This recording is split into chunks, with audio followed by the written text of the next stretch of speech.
Um, Hi guys, welcome back to another episode of What the Smut book reviews. I know you guys are fucking tired of hearing me sing every video. Well, get over it because that's what I do. In today's video, I'm going to be reviewing for you guys. Dun dun dun. Get ready for it because you're gonna bitch about it and I don't care. I'm gonna be reviewing for you guys this one right here. This guy right here, this girl right here, whatever gender you put, I don't know. Gender doesn't, there's no such thing as gender. Okay. So, yeah, I don't know, dude. I have nothing. I'm like so out of energy today. It's ridiculous. So this is Wicked Deeds on a Winter's Night by Kresley Cole. It's part of her Immortals After Dark series. This is book, what book is this? Book 4? I think. The first one was The Warlord Once Forever. That was a novella. The second one was A Hunger Like No Other. The third one was Caterin Story. I forget the fucking name of it. And yeah, this is the fourth one. So, if you guys read A Hunger Like No Other, which was Lachlan and Emma's story, you will have been already introduced to the male character in this book. The male character is Bowen McReeve. And the female main character is a witch named Mariquita. I think in the audiobook version, they pronounced her name as Mariquita. I pronounced it when I read it in my brain as Mariquita. But to each their own, you do what you do. So Mariquita the Awaited, she's a witch. Bowen is a werewolf, aka a Lyca, whatever you want. And yeah, this is their story. This book takes place, for the most part, during the same timeline as the last book in the series, Caterin and Sebastian's story, during the whole Talisman High thing. So this takes place during that timeline, like parallel, because they are also competing in that competition. So a lot of this book is going to be like, hang on to your coattails, bitches, because we're in a contest and a big old treasure hunt. Yeah. So I will read you guys the blurb and then we can break it down because I don't want to spend an hour rambling to you guys as I usually do, as you do. And then we can discuss it really quick and I'll give you my rating and okay. So, the blurb for this one says, Bowen McReeve of the Lyca clan was nearly destroyed when he lost the one woman meant for him. The ruthless warrior grew even colder, never taking another to his bed, until a smoldering encounter with his enemy, Mariquita the Awaited, reawakens his darkest desires. When sinister forces unite against her, the Highlander finds himself using all his strength and skill to keep her alive. Temporarily stripped of her powers, Mary is forced to take refuge with her sworn adversary. It's rumored that no one can tempt Bowen's hardened heart, but soon passion burns between them. Though a future together is impossible, she fears he has no intention of letting her go. If they defeat the evil that surrounds them, can Mary deny Bowen when he demands her body and soul? Or will she risk everything for her fierce protector? Y'all, okay.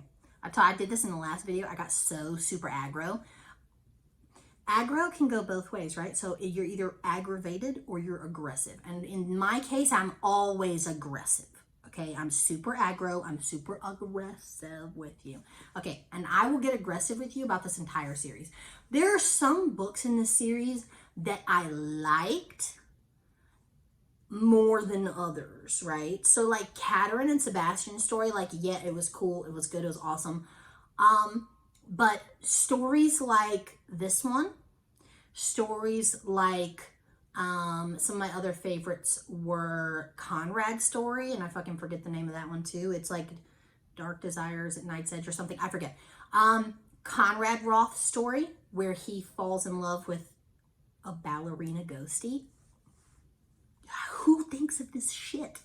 Like, it's amazing. So that one, Sweet Ruin, is another one of my favorites. Like, okay. And yeah, I just realized just now that I didn't give you any of the pertinent details about the book. I just skipped straight to the blurb. That's how aggro I get.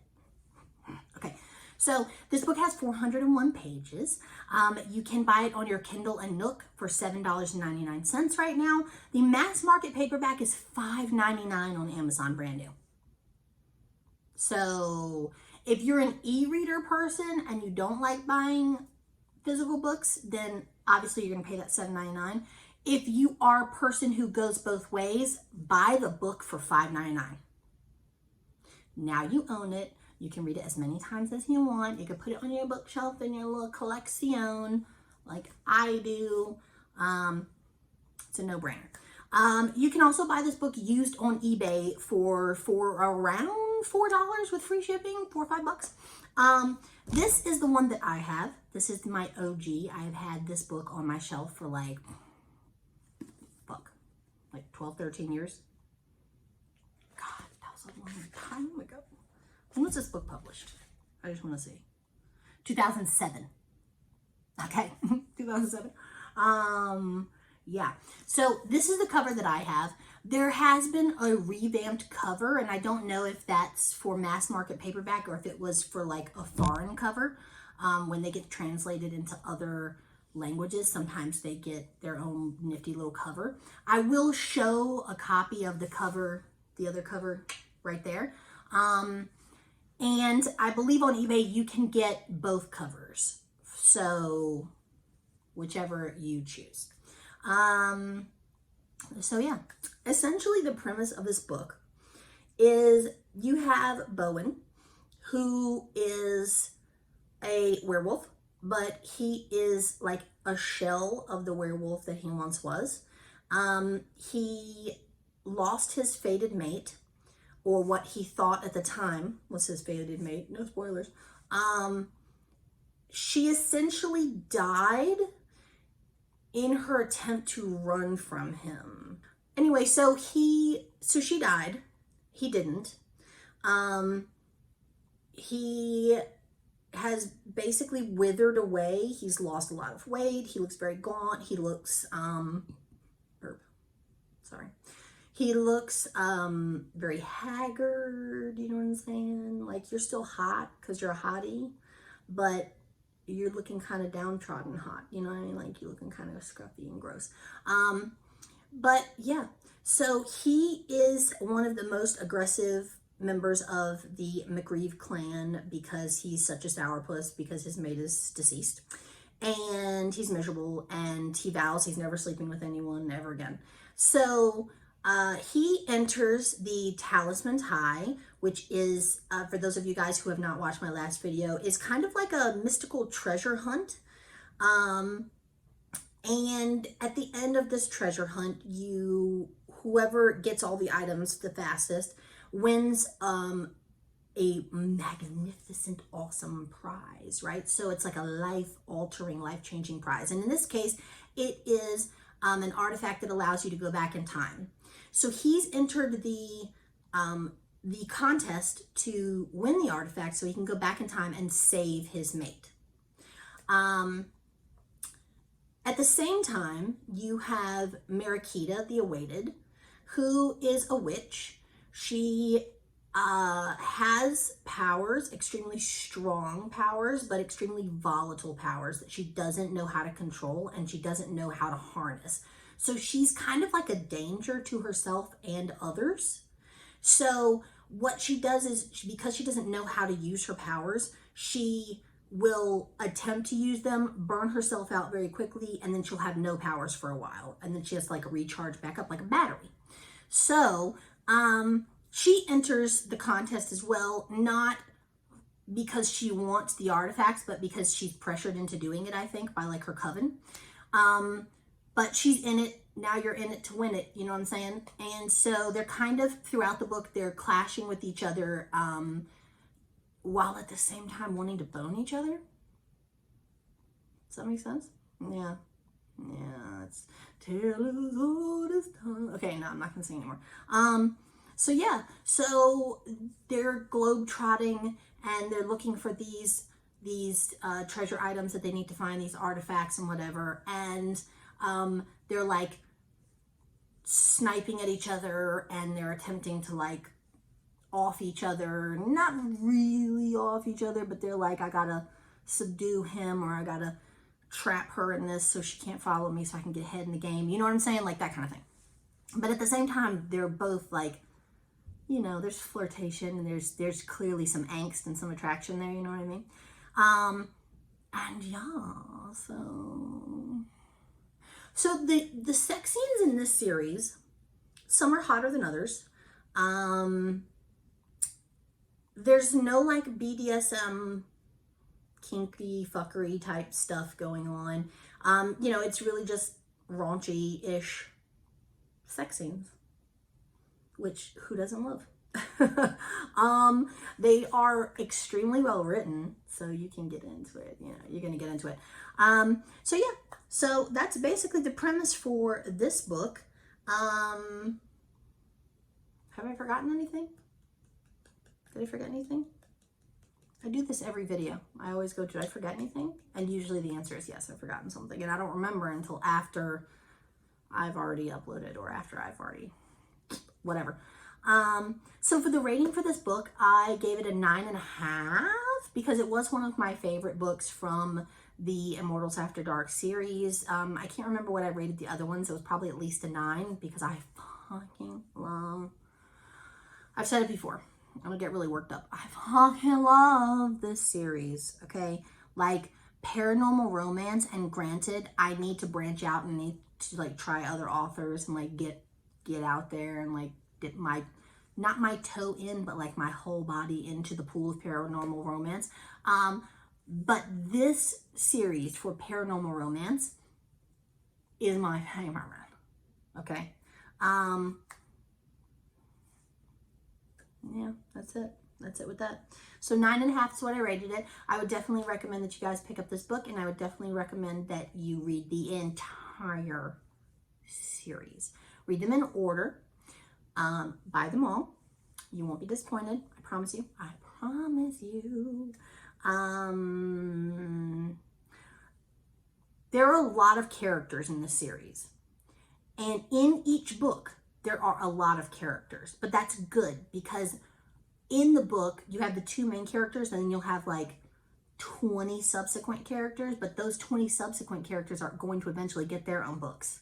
So you want them there because you want to know them and you want to get to know them and you want to know what they're about. Because when their book comes, by that time, you're like frothing at the mouth because you want it, right?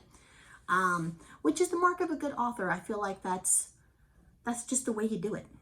You know what I mean? You know what I mean? Jelly bean. So yeah, 9.5. Go buy it. Please buy it. Buy it. Buy all of them. Read them all. You know what I'm saying?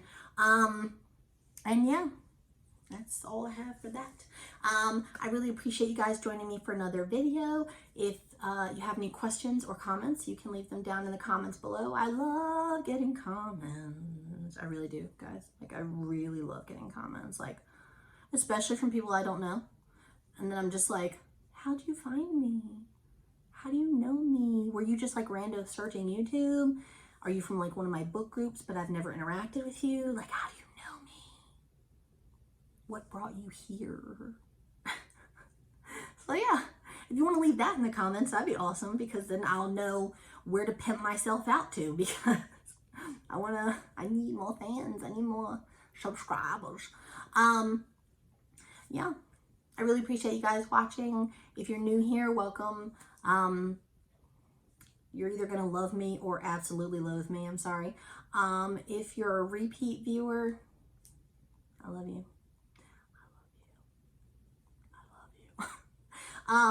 And yeah, that's all I have for today. So I'll see you guys in my next video. No.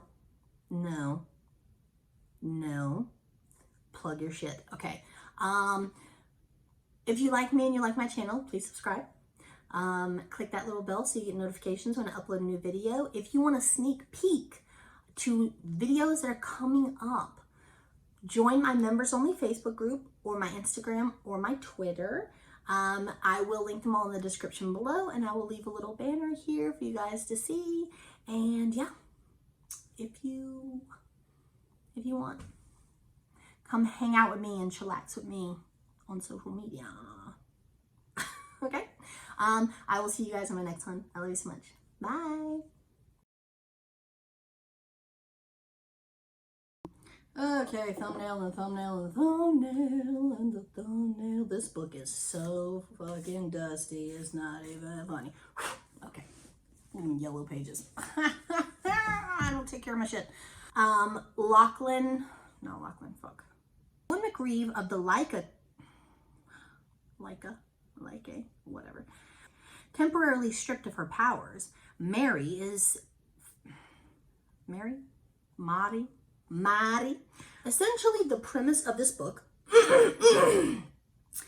is why am I choking?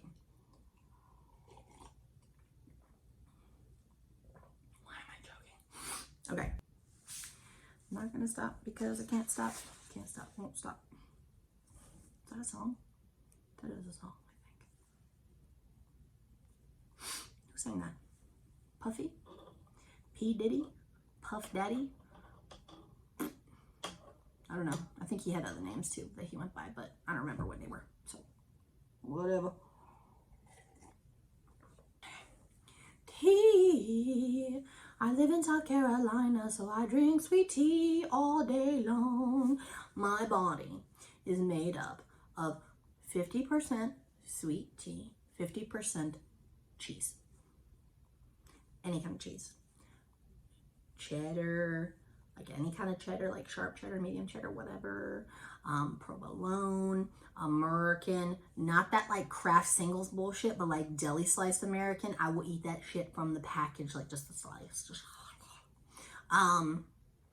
any kind of cheese, except blue cheese, because fuck you, blue cheese. I hate blue cheese. Yeah. I'm not a connoisseur of cheese. I just really like cheese, but like I like the cheese that fits into my budget. Like I don't go out and buy like 25-year-old aged cheddar. Like I can't. I ain't got no money. I would if I had money. I'd buy so much fucking cheese. Artisan cheese. Put that shit on a Ritz cracker. Nah, fuck it. If I had money, I'd be eating a Ritz. I'd be eating handmade garden herb cracker. I don't fucking know. It's dark, y'all. I haven't eaten dinner yet and I'm starving. Low battery. Oh, cool. Thank you. Get out. Okay. Anyway, all right. I'll see you guys in my next video. Love you so much. Bye.